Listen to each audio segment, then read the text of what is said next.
Many of us stretch, a lot of us train, but almost none of us check for our mobility. What I want to do is go over a quick assessment you can do at home to see how your mobility is literally from your ankles up to your shoulders.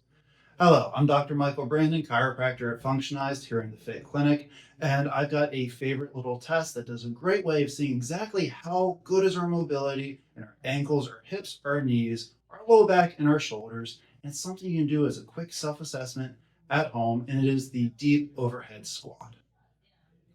The way that we perform this motion is that we want to stand about shoulder width apart. We want to raise our arms fully up, straighten our elbows, and then keep our chest up as we slowly come down as deep as we can in a squat. Hold it for 5 to 10 seconds, and then start coming up.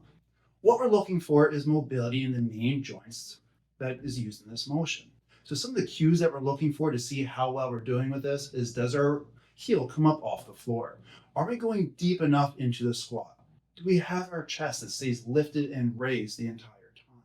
Does our arm, as it's by our ear, stay about level with our ear, or does it start moving forward?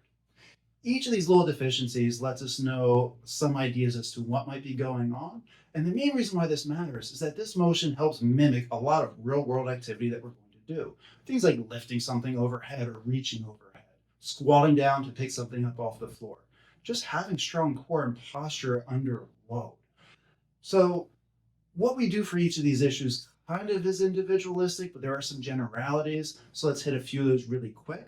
One is if your heel starts to come up off the floor slightly, this easily could end up being your ankle is just very stiff, or maybe you have weak glutes.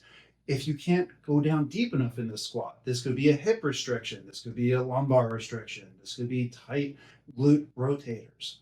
If you can't keep your chest up as you're doing the full motion, this could be a weak core issue, or maybe your thoracic spine is a little too stiff. If the shoulder rolls forward, maybe we just need to stretch out our pecs or our lats or work on scapular retraction and the motion of everything in the back of our shoulder that we tend to ignore.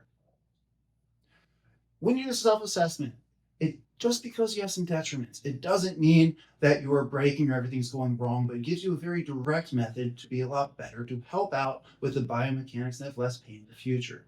So when you do this assessment at home, if you're not entirely sure where the detriments are or what necessarily to do to fix, please feel free, reach out. We'll do an assessment together. We'll go over what's specific with you to help make sure that you continue staying out of pain and can do all or maybe more of the activities that you want to do.